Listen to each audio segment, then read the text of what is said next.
in Italian way to call it Ino, smaller one, because actually Pauli never told that this neutrino had to be massless. It could be massive, pretty massive, right? Electron mass or something like that about. Then the role of neutron was interpreted by Heisenberg. He told that it is a particle which makes nuclei, and he introduced the symmetry between proton and neutron, isotopic symmetry, and so on and so on. And then this Ino, to understand this nature of neutrinos, there were two ways of understanding it. Dirac or Majorana, which remains a damned question even today. But probably not. Funny remark. The first person who used neutrino in model sense that you write about is not Dirac but Fermi.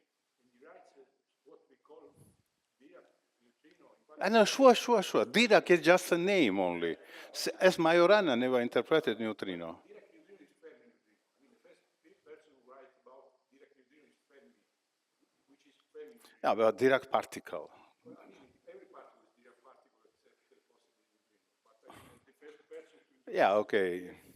It depends whether it has selection law with conserved charge and so on. But okay, let's understand in this way which we are calling it Dirac. So they have no direct relation with a neutrino, but neutron and neutrinos, they have good relation. And initial confusion continues in some sense because they are connected through weak interactions, which is a sort of puzzling. Then question which came later, which was why neutrino is massless. And in this book somewhere, which in 65 Heisenberg was making some lectures on unified field theory, he had his own unified field theory of strong and electromagnetic interactions. Just at the end of the book, he's questioning why neutrino is massless, because there is no reason to make it, because neutrino can have mass together, making it with antineutrino. Essentially, he means Majorana mass. And he decides that the good way of understanding why neutrino is massless, it is because it's a Goldstone particle. And there is no symmetry that, which is like that, but probably symmetry can be invented, after which neutrino will become Goldstone particle, and this will be natural understanding. And this is because there is no theory of the weak interactions by time being. It was somewhat earlier than standard model was suggested. So essentially, the idea is crazy, and it is even wrong because we know that neutrinos are not Goldstones. Okay? But it's not stupid, because what was the result of that? That this paper is a neutrino of Goldstone particle of Volkov and Akulov, which was birth of the supersymmetry in nonlinear realization, and now it's known as a super Higgs effect, that spontaneously broken supersymmetry will give you Goldstone fermion, which is called Goldstino. And in supergravity context, it is a particle which makes massive gravitino by a sort of Higgs mechanism, which we call super Higgs mechanism. So it's not stupid, but it's not used on the right place, this idea. Otherwise, it's okay. And now what is the reason why neutrino is sort of massless, but we know now that it's not massless, but it's nearly massless. It's light, but we know something about. Maybe Alexei was making some deviation today from the neutrino, whether it's massive or not, but let's take the canonic scenarios. Probably it's massive. It lies in the standard model, very easy way. But in standard model, with all its complexity, with SU3 part of the QCD, without it, it would be strange to understand. Essentially, standard model is theoretically fine model, and it perfectly passes, unfortunately, all experimental tests, which makes us to, where is beyond standard model? I want to work on beyond standard model, and there are continuous signals of flavor anomaly, G-2 anomaly of mu, and whatever, they all disappear. These are all fake signals at the end of the day. Maybe we are not looking on the right place because we have to, but there should be some physics beyond standard model, and there are two things which are not at all contained in the standard model. This is origin of the baryon asymmetry, why we have excess of protons or baryons or antibaryons in the universe, and identity and origin of dark matter. These two things, there are many other things, probably I can make the list, but I tell among many other things, we have certain things. There is baryon asymmetry in the universe, and there is dark matter in the universe. Maybe there are modified gravities or whatever, but I will not take this in consideration. And even before the standard model, actually, Sakharov suggests a great idea. Essentially, he already invented physics beyond the standard model before standard model was formulated, because he suggested that this can be created baryon excess over antibaryons if you have baryon number violating interactions, which is beyond standard model interactions before standard model. And he says that CP violation was right yesterday discovered, in a sense. The work is of 66. It is published in the 1st or 7th of January of 67. So, and if you have this condition, such an interaction which violates baryon number, and in modern language we can call it not baryon number, but better we call it which violates B minus L. It is more guarantee after Kuzmin, Rubakov, and Shaposhnikov. And CP, and it is out of equilibrium in some ways, then you will get non-zero baryon number at the end of the story. And now what is the situation? We have that these baryons which are produced with this sophisticated way in the early universe, this is only 5% of the universe energy budget, and 25% it is something which we call dark matter, and we already know that it is difficult to avoid if you don't know whatever modified gravity can give you compatibility with the CMB test and so on. And this is absolutely, for me at least, unknown animal. What is dark energy? I will not touch it. And it is probably, I don't know, anthropic origin. But there is such a funny thing. Why baryon and dark matters are so close to each other, just factor few difference. They factor 5 or 4, whatever between them, whether they are both matter components, they scale as inverse volume, and whenever they were born, they had to be born in the compatible quantities, their densities. But usually baryogenesis mechanisms, they are something, there are variety of zoo, and there are dark matter candidates, and they are not talking with each other. So it's absolutely coincidence. There can be many orders of magnitude difference between baryon amount in the universe and dark matter amount of the universe. So which makes us think that their origins are correlated. So this is not two different physics, but it's the same physics which creates both. So I want to be a maximalist in this sense. Now, how standard model answers about baryon number violation? Standard model a little bit beyond, let's call it. Standard model usually we formulate as left-handed quarks and right-handed quarks, which are singlets of the weak interactions. And upon the taste, you sometimes introduce right-handed neutrinos, sometimes do not introduce. Depends how well you want to define what is standard model, usually without right-handed neutrino. And you could equally talk about their CP conjugated or complex conjugated states, which you would call antiquarks, which are right-handed doublets. And so if you would live in the antimatter island, you would see right-handed weak interactions. And maybe there are antimatter islands somewhere and so on, but for the time being, we are not sure. Now about stability of matter. Standard model contains the reason why matter is stable. We have not invented baryon and lepton number conservation for that ad hoc.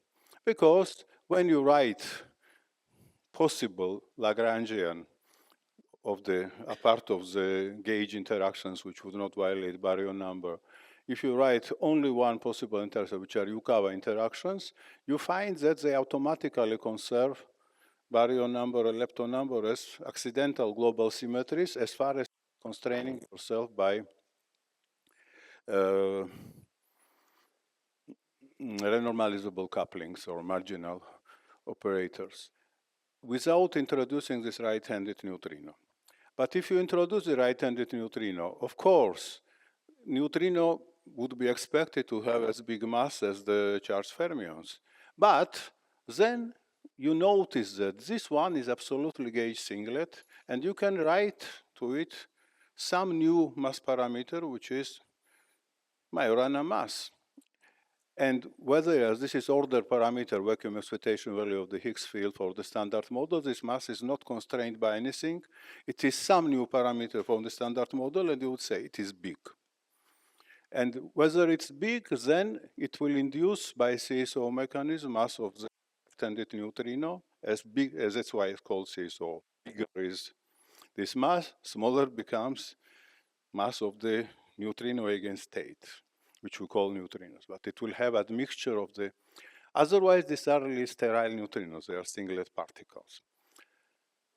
So to make a violation of baryon and lepton numbers, you need higher order operator. It should be 1 over m square here.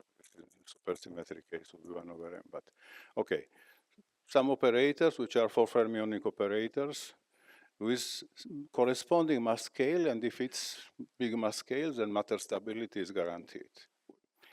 If it's small scale, and very interesting is that structure is that there is no other Higgs field apart of doublet. If you would introduce in parallel some Higgs triplet, you would immediately induce these operators in the strong way, and your proton would not leave and you would not be here.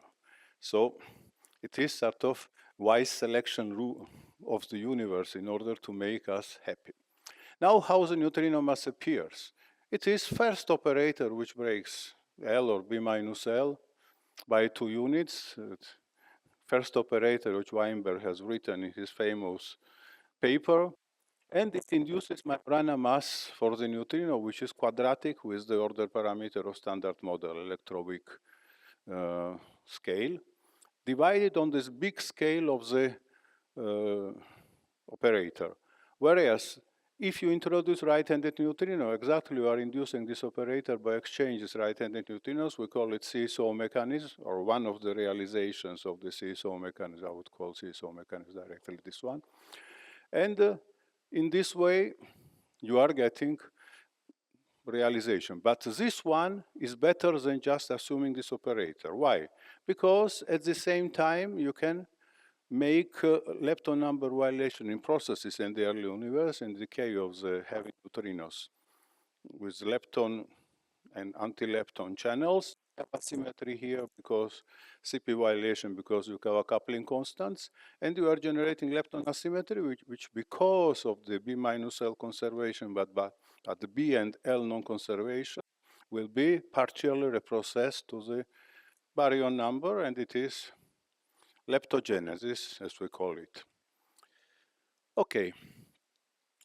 Now, you could have alternative standard model. Why SU3 is important? You could have without SU3, but you could proton and neutron in sense of isotopic symmetry, just directly put left-handed fermions in the doublet and right-handed ones in the singlets.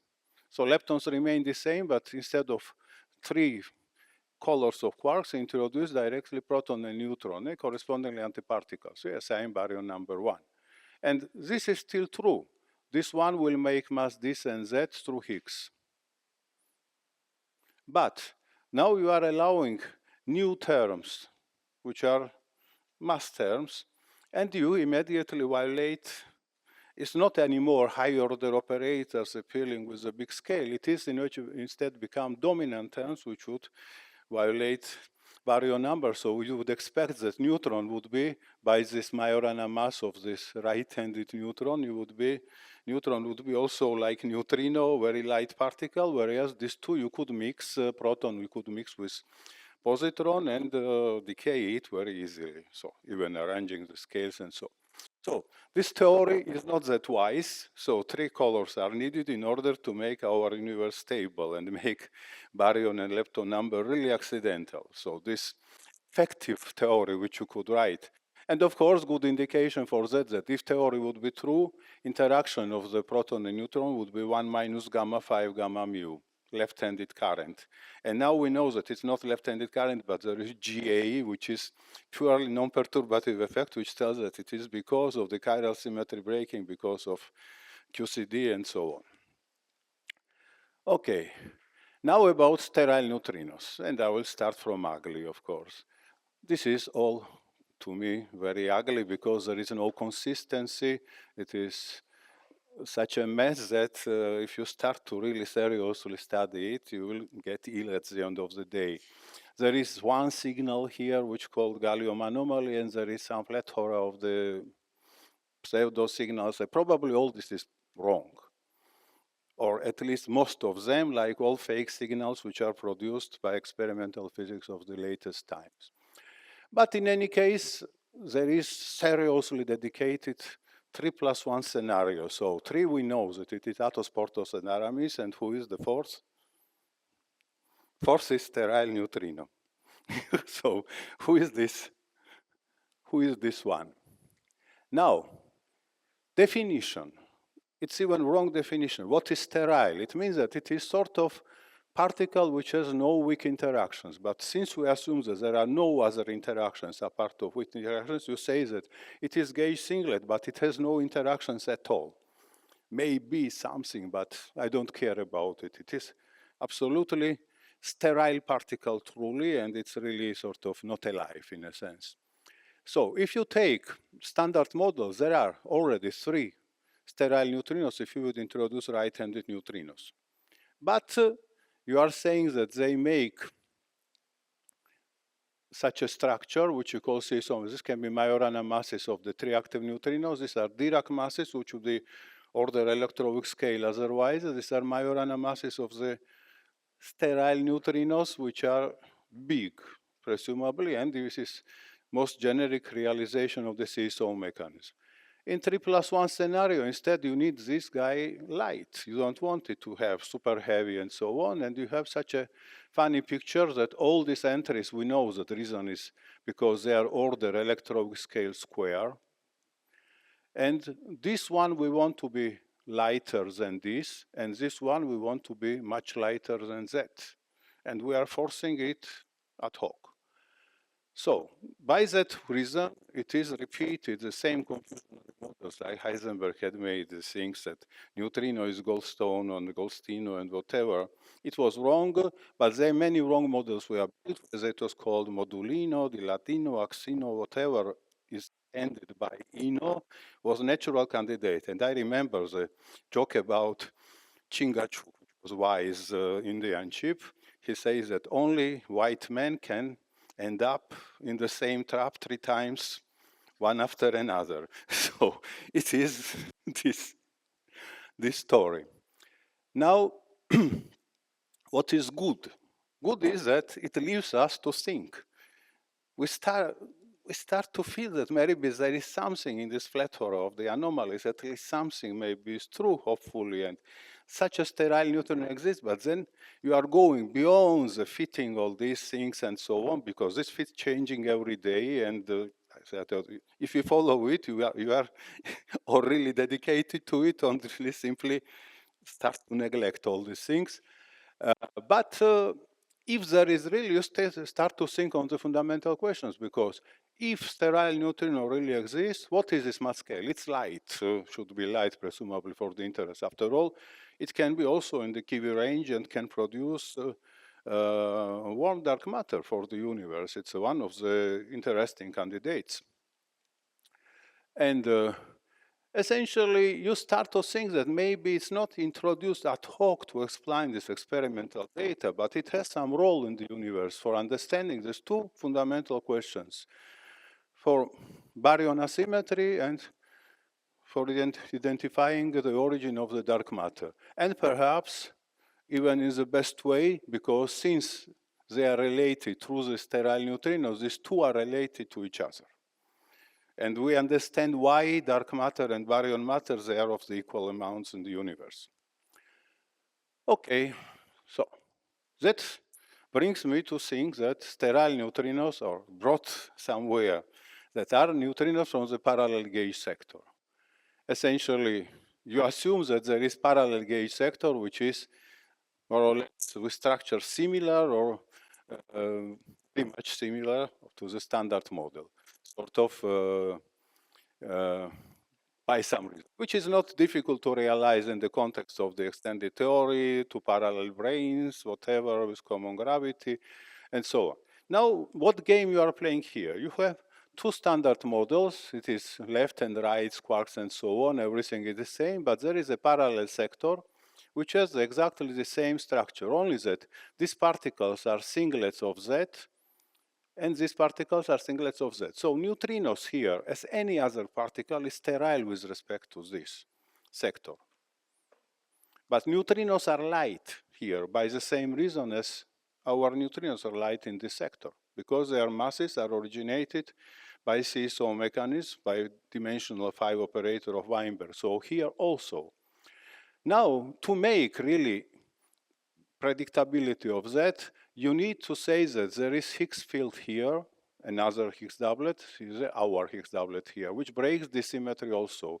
And you have to understand why these sectors can have very much similarity, because you could make different coupling constant, you could put SU2 here in the strong coupling regime to change something. You can make symmetry, because you can put exchange symmetry between this sector and sector. You can put in two ways. Left chirality stays to left chirality, corresponding right to right. So it will be sort of simple Z2 symmetry of exchange of two sectors. Or you can make more sophisticated, because this symmetry which exchanges left and right here in our sector is called CP invariance.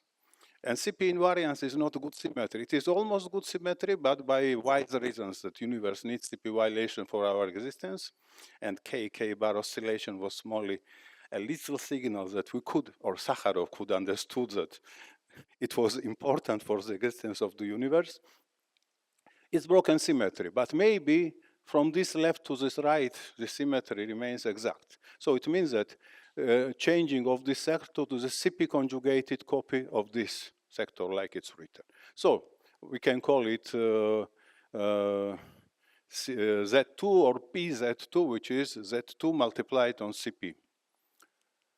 Now, it means that there are two sectors which can have identical pattern, or maybe new sector has the same physics as our sector in the right-handed basis. And that's it, because all these particles are sterile for us.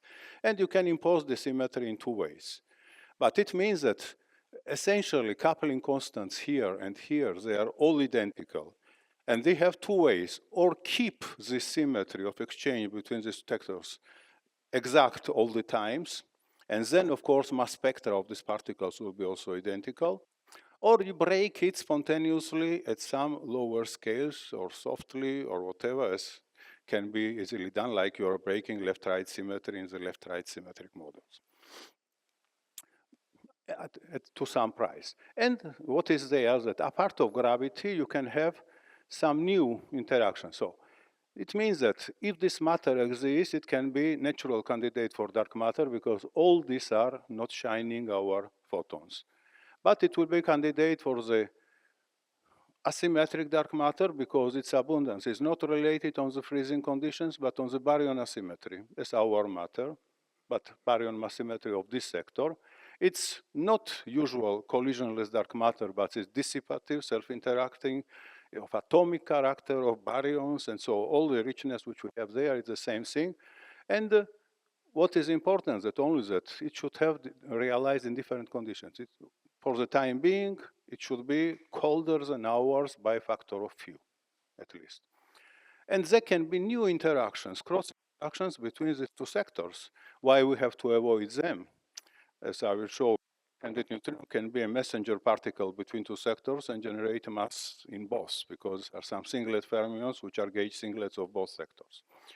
So these new interactions, let us constrain them only by phenomenological, astrophysical, whatever bounds, but not make prejudice that they should be this and that and so on. So, strangely, I sometimes at the same period, I did not take this mirror matter, which I have here, data I was looking on it. The stupidity. So my collaborator, Max Chlopo, I have written about 10 papers in 1 year, he was working on that and pretty seriously and so on. But for me, I could not understand that if they have the same temperature, then you have violation of the bounds, cosmological bounds, because uh, all these particles, mirror particles, in the same abundance, it is like more than 6 extra neutrinos, if we want, in this strange language. Effective amount of the extra neutrinos instead is limited by zero point 0.5 or 0.3 or whatever it is, by BBN constraints. And another that for dark matter it's not enough because just by symmetry you would expect the same amount. But then I realized that if you make temperature asymmetry between the two, you will immediately solve these problems. So it's enough to assume that after inflation, two sectors are simply by some reason heated to different temperatures, and this sector is colder. Then there are cross interactions between two sets of particles, but these cross interactions are never in equilibrium. They are there, but they never reach equilibrium. So their rate is always less than Hubble rate at any given moment of the universe expansion. And there is no entropy production, by the way, because of the first order phase transition, which looks very likely. At least it's not strong condition because soft first order phase, and it's not really. So then you are hitting a different temperature and you are looking only what is the limit. So for BBN, it's enough to make that it twice colder. But if you want to make it really dark matter, because it should have properties, enough properties of the cold dark matter in the evolution of the inhomogeneities, it should be about 4 or 5 times smaller, this temperature of their CMB there. So, and it has immediate predictions that if our sector is dominated in mass by hydrogen and helium is only 25%, because amount of the extra neutrinos is small, which means that Hubble expansion rate is not really big for them. When their temperature is at the nucleosynthesis period, instead, they are dominated by our temperature and in energy, half constant is rate, and essentially neutron to proton freezing ratio ends up to be big, and this universe will become helium dominated. More colder it is, more helium dominated. So it's conditional proportional, which is inverted here. So then if you make symmetry breaking between two sectors, imagine that order of magnitude bigger electroweak scale there, which is good now in the context of the mirror, twin, Higgs, and such a things. Then you expect that baryons would be of the order of few JeV there, so they are proton and neutron. But having big difference, then you have two choices. Maybe proton is stable there and only hydrogen atom exists, or maybe neutron is stable there, and the dark matter will be collisional, self-interacting dark matter with pretty good cross-section, which is equivalent to the neutron self-scattering cross-section. Okay, this condition of self-scattering 1 barn per JeV is automatically satisfied. So now there are something in cosmology, I will not discuss very much that. But what is important here, you could have phenomena of interaction between particles of two sets, and correspondingly it can cause oscillation of the neutral particles of our sector to the neutral particles of the mirror sector.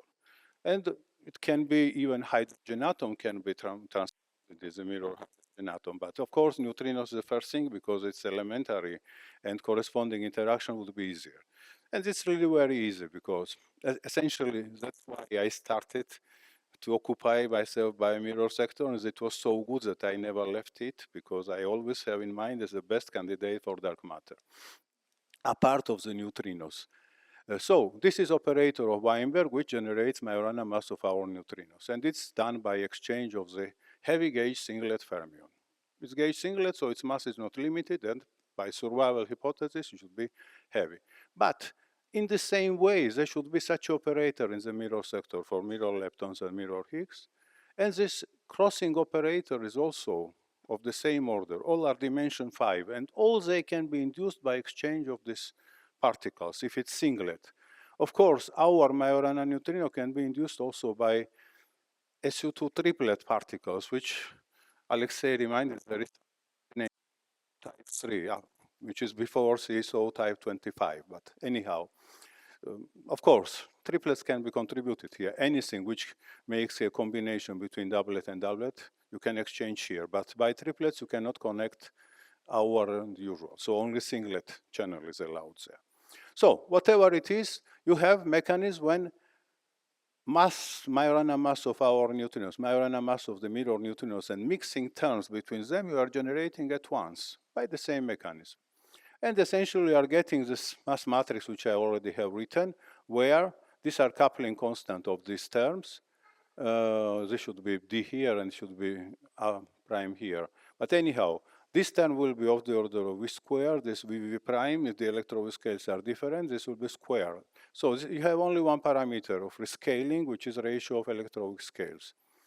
And the first paper which we have written with Ahmedov, it was essentially motivated when Alexei, which was super expert of neutrino physics of all times, he tells me that he was occupied that time by small mixing angle solution for this solar neutrino problem, that sterile neutrino oscillation to the sterile neutrino gives even better fit to the solar neutrino situation than to active neutrino, which could be nu mu or something like that. So this is okay, because whatever was predicted here, it was just in the ballpark what Alexei wanted if you would take here for the cutoff scale Planck mass.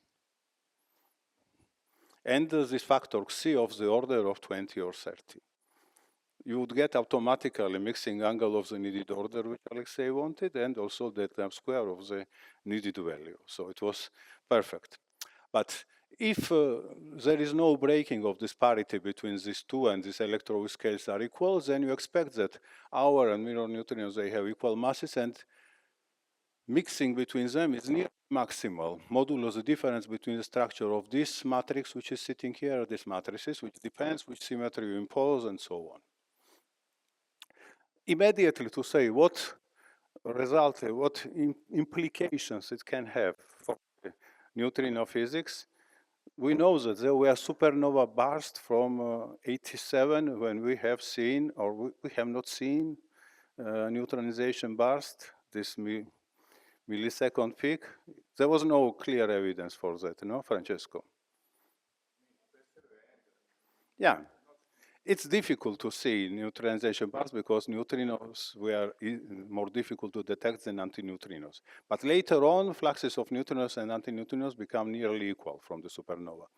Now, instead, if you consider supernova burst in the mirror neutrino and they are maximally mixed, what will happen is that asymmetry of baryon mirror sector can be of such sign that whatever they are producing, neutrinos, in their sector, they are oscillating in our antineutrinos. So if there would be somewhere supernova explosion of mirror star, we would see neutronization burst of invisible object, but in terms of the antineutrinos.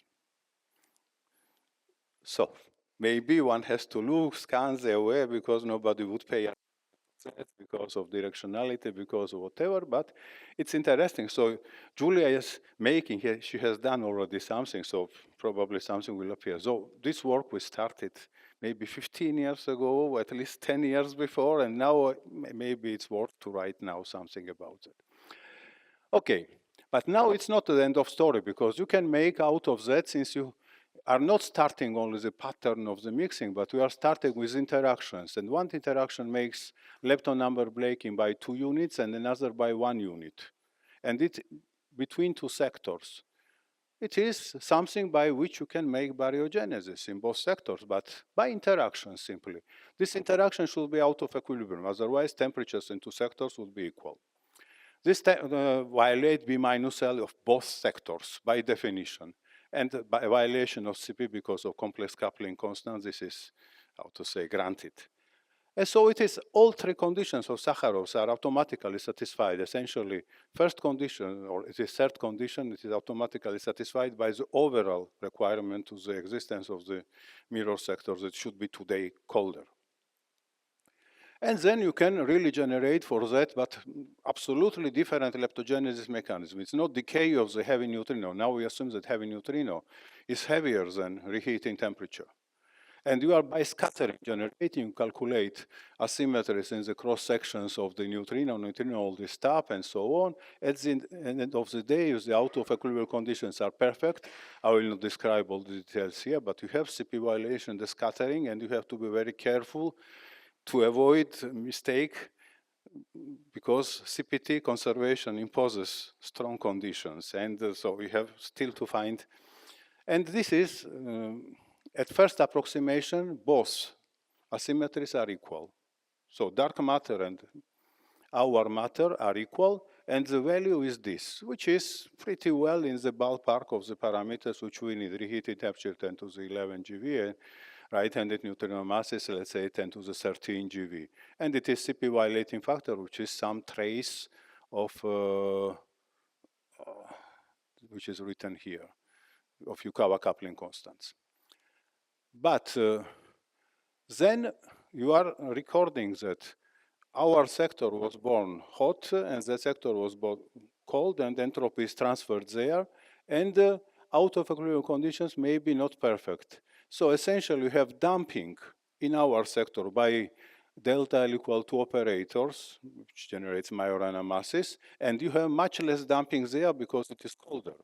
And essentially you are generating the damping factor, which is difference between two matter, and it's always, how to say, smaller than 1, this factor, clearly.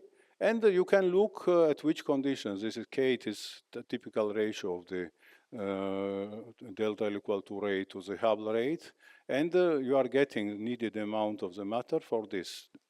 Order 1 parameter for the out of equilibrium condition. And then you satisfy this condition also that it should not be too much heated. So you need to introduce some difference between delta L equal 2 and delta L equal 1, which is this 1.5 factor or so on, or its square, factor few. But I told it, see, okay. And now, in 5 minutes, I will tell about something another. There can be in the parallelism mirror neutron mixing. Anti-neutron mixing is pretty surprising process because it will cause instability of the matter. Neutron and mirror neutron mixing, fortunately, which I noticed sometimes, and it was for me a discovery, absolutely is not limited by stability of the nuclei. So you can transform neutron of the equal mass particle of free neutron, but not neutron bound in nuclei, because there is no way. Neutron anti-neutron oscillation, it's not because that anti-neutron is produced, because it annihilates with all spectator nuclei, and you are producing pions, which destroys this nuclei. So limit for Majorana mass of the neutron, or mass parameter, it is 10 to the minus 24 or something like that from the experiment. So it's free neutron oscillation time, it is few years, or 10 years, let's say. Whereas here, this oscillation time of the free mirror neutron can be as small as few seconds. So it means it can be much faster than neutron decay itself. And the reason why we don't see it, it's environmental condition, because Earth's magnetic field, matter density around, so they are producing suppression of this oscillation like MSW effect. So the question is that instead in the cosmos, this all can happen very easily. So all astrophysical conditions are not there, and I wanted to talk about two things which can be these are experimental limits from my paper, because one of the experiments was done by me personally in Grenoble, Institute of Laval-Langevin, about this. And by the way, it is still strongest limit in some parameter or whatever. And some experiments, they have positive signals. So now there are some new experiments are running. A few are expecting the final analysis, which are more large scale and so on, but okay, let's look. there are things which make this to be very serious. By which reason it was born? Cosmic rays. One thing it is about presence of the antinuclei in the cosmic rays. Sometimes thinkers declare that there should be antinuclei, antihelium in the cosmic rays. They detected 8 events, so that antihelium flux to the helium flux is 10 to the minus 8. And if you think that it is small number, you are very much mistaken, because it is huge number. Actually, you expect absolutely vanishingly small number. But more important that you can never explain the comparable amount of the helium-3 and helium-4, because in CERN you have now, I don't know how many inverse femtobarns of the statistics of the collisions, and only few deuteron, anti-deuteron bound state was found, and a couple of triton, 3-nucleon systems, and no helium-4. And it will not be found anytime, because probability of creating, to create 4 baryons in such a configuration that will also create bound state is, I don't know, to say it's exponentially small, it's even too soft. It's too exponentially soft. And now this ratio of 10 to the minus 8 is huge. For comparison, antiproton to proton ratio, it is 10 to the minus 4. But antiprotons are easily produced as a secondaries in the proton-proton collisions, or collision of the cosmic rays and the gas. But to produce helium, it's really terrible. And now condition is following. What happens? You have neutron stars here, and we know their merger rates. You have neutron stars there. Maybe even in more amount, because mirror matter should be at least 5 times more. Now you have neutron-antineutron transition in the core of the mirror neutron star. And mirror sector has such a baryon asymmetry that whatever they call neutron, it oscillates in our antineutron. So in the cores of in the centers of the mirror neutron stars, our antimatter cores are created by these transitions. There are experimental limits which tells us that transitions cannot be very soft. If you take few seconds here for free neutron, it will be recalculated, and this transition time will be 10 to the 15 years. But at least 10 to the minus 5 of the material will reprocess to our antimatter in the course of mirror neutron stars. And they will not be in the form of neutrons, because until their density is small, they will be simply just hot, dense materials there where nuclear burning processes will go, and we are producing some nuclei there, which can be helium, of course, dominantly, but then it can go to carbon, to whatever can burn there. If density will grow enough up, more than the drift density, then it will be 10 to the 11 gram per centimeter cube of this core, then it will be neutronized backwards, and you will have mirror anti-neutron core here. What happens? When you have merger, these are only gravitationally hanging there, they are hitting each other, and this egg of the antimatter simply goes out, and by decompression it explodes.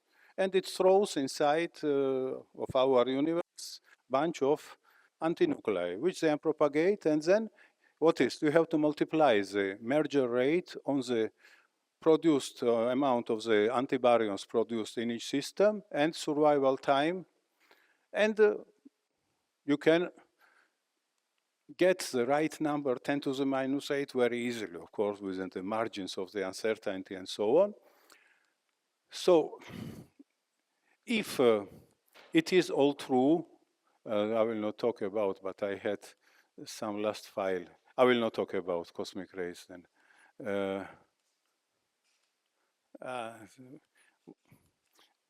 This I had to see, but it's too much. I forgot to. Just simply one slide I have to find. This one. Oh, this one. Same thing has done seminar at our university. And I asked him when they finally publish these events of the antinuclei. So he answers, not he, it's not the same, it's not same, it's a little bit different one. But He answers that as soon as they see first anti-carbon, and I'm sure that what I talked here, the anti-carbon also can be there, depending maturity of the neutron star, because these are old objects, they are exposed 10 to the 10 years, and during 10 to the 10 years, they produce few Earth masses, few planetary masses of the antibaryons there, right number. So all this validity, I don't know. However, whatever way you want to, you cannot explain this, and it's really fantastic because it's sort of connection between two sectors, which is realization of the Asimov's machine. If you ever have read this book of um, the gods themselves, when there is dark sector from which some nuclear transitions happen there, and there Asimov had not that good idea as me in order to transfer as antimatter. They were simply there. Germanium was becoming our gallium, vice versa. But both sectors were profiting of that because they were getting free energy. They will build a reactor, and we will be nearby, and we convert their antineutrons in 1 second to our their neutrons to our antineutrons. We will have plenty of energy because one annihilation event of neutron to antineutron will produce 3 times 10 to the minus 3 ergs, which is huge energy. If you multiply on the luminosity that per second you are producing there, 10 to the 18, for example, neutrons, then it is equivalent to the 100 megawatt reactor. And it is absolutely safe machine because you just switch it whenever you don't want. Okay, so I ended up by science fiction anyhow. Things are interesting.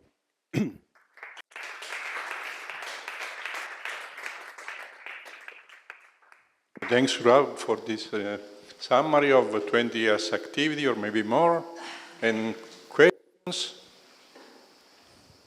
and comments. Hi. So when you are considering basically the standard sector and the mirror sector, so how the two sectors are talking with each other through some mediator? Yes. So what is the mass of the mediator for, say, when you are considering the neutron stars? Of course, you don't know mass of the mediator. You know strengths of the effective interactions. So if you want to write, for example, neutrino mixing, you have to assume that to get correct numbers, the same mass scale for the effective operator, or same mass of the right-handed neutrinos as you use for the seesaw mechanism. But you don't know what mass you use. Because you know coupling constants, you cover coupling constants, okay? But you know a scale which is needed in order to produce the needed mass for the neutrino. So it's better to talk in terms of the effective operator. If I want to produce 1 second short oscillation between neutron and mirror neutron, I have to involve physics, which effective mass scale would be 10 TeV. And it had to involve, to build up corresponding seesaw model, 10 TeV color triplets, which can be discovered on the accelerator. In that case, because this would be new particles. But effective operator scale should be 10 TeV. Then maybe these particles are heavier because of the coupling constants, or coupling constants are big, those particles are lighter. But it is 10 TeV scale new physics. And another thing is the scenarios for the mirror and the standard sectors. So is there any effect on the proton decay lifetime if you are considering the... No, proton decay not. If you are not forcing it, improperly mixing something with something, it's the same thing, because if you mix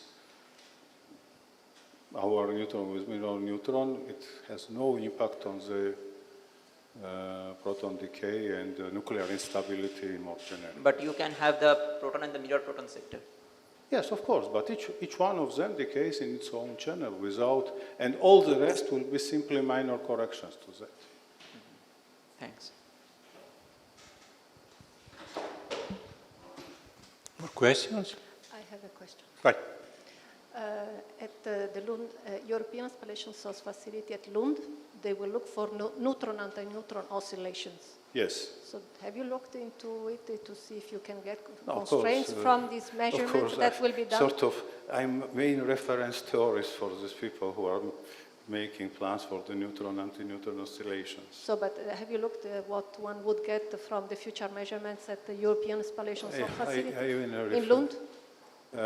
Yes, one cannot be very optimistic because for the first plan, I don't think they will barely repeat the 30 years old result of the Baldacci-Olin and company. But if they will make a very expensive, long baseline, but they have also this plan to look at the neutron mirror neutron oscillation, and also they can induce anti-neutron conversion by shortcut through this mirror world, but you have not to suppress magnetic field, but you have to find the resonant magnetic field. And this transition can be many orders of magnitude stronger than this one which are looking in the suppressed magnetic field. So there are some plans, but depends on the finances and so on, so some millions are asked there. But I have, of course, my own, how to say, personal interest, so I don't think that looking for the neutron anti-neutron oscillations directly, it has any perspective because limit is close to the saturation, and they barely reach that nuclear stability limits, which is order of magnitude stronger than the free neutron anti-neutron transition limit. Even in the first experiments, if they will reach that sensitivity, it is still order of magnitude below to that. But for the big long baseline, or I don't know, whatever. But these ones they can check because there are practically no limits. Because 1 second is one thing, and 10 to the 8 seconds is different. Maybe I have also a question. So maybe also a comment. I mean, the first person who considered the mass a problem to be addressed by theorists is Weil in the paper of 29, which is on the electron and gravitation. He believes that the explanation of mass should be demanded to gravitational theory. I mean, his paper, maybe we may disagree on paper, but this is interesting, say, philosophically. Now, instead the question is about your model for oscillation of neutrino.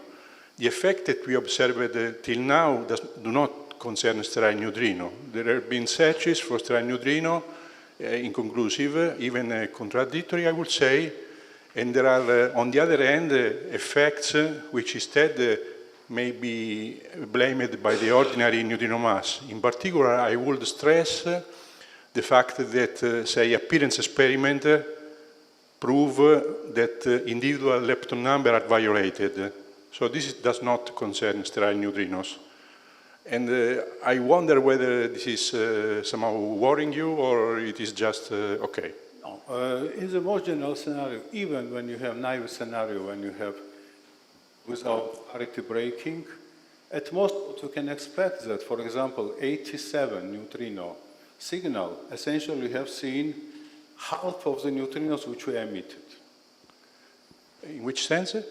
No, because it was emitted some amount of neutrinos, and without oscillation, it would be some signal. But this oscillation to sterile neutrinos happens there with maximal angles, and you are getting only in detectors half of the signal. Yeah, this we remarked with Berezhiani. And it is not yet excluded, as I understand. Well, I mean, it's not favored, I would say. It's not favored, but with the difference of the models and so on. I think I made calculation by myself and even published it, so I know this answer. Yeah, but I just would not say that there is. I mean, I agreed to be optimistic, but I mean, I do not see any, say, sign yet. One cannot see anything here. For me, this factor 2 can be there or not there. You cannot conclude because it is order of magnitude difference, as Thomas Müller has shown there between different models, optimistic and pessimistic. So if you take optimistic model, I say that I would see half of the signal of this optimistic model. And it is within order of magnitude. Yeah, I'm not sure of what you're saying in this point, because, I mean, point concerns the energy radiated, and this is, I mean, it's a bit different, the fit. Amount of neutrinos, so also half of the energy. If you do it without this new oscillation, I mean, you just stay on the expected amount of energy radiated. If you assume this instead oscillation, you should assume twice. it's I mean, the same thing. 6, It's the same 10 to 53 erg. Yeah, it's the You need same it. thing, I mean, of course. that is on the largish, say, side. You have seen half of the energy radiated because we Yeah. detected half I of mean, the but 6 into 10 to 30 to 53 erg is large. Huh? If you have to assume twice the energy radiated, I mean, No, you but, are playing. how much yeah. energy radiated is really reproduced by the measured neutrino flux within factor of few, you cannot say more. I mean, factor of 2 is a factor of few, yeah. Yeah. More That questions? factor of 2 is within factor of 2, so it's not strong effect, and I don't insist about that at all. So it has some relevance, not at time being, of course. There will not be precise theory of how much neutrinos and with which energy spectrum supernova are really producing, and which supernova also depends. Thanks. If no more questions, I propose to thank Surab, and I would like to call Xiong